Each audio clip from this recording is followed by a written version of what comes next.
Vítajte na mojom kanáli. Dnes vám ukážem tutoriál na povel sadni. Dopredu upozorňujem, že môj pes tento povel vie, takže si nelámte hlavu, ak to s vašim psom nepôjde. Na tréning si pripravíme pamlsky, ktoré psovi veľmi chutia a pes ich dlho nehltá. Prvý krok je navedenie psa do polohy bez povelu. Nezabudnite psa pochváliť. Ak to pes bude zvládať, pridáme povel sadni.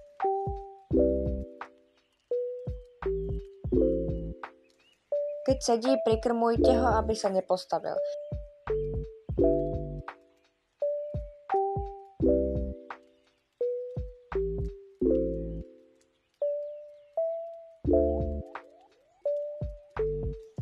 Ak bude toto váš pes ovládať, začneme odbúravať pohyb ruky.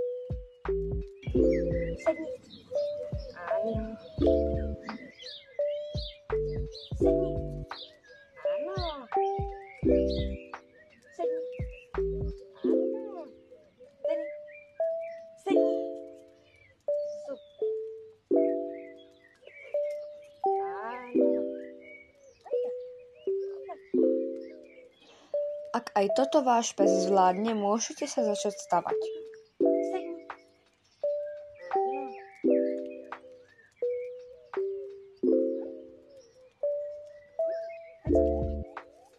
Sedni.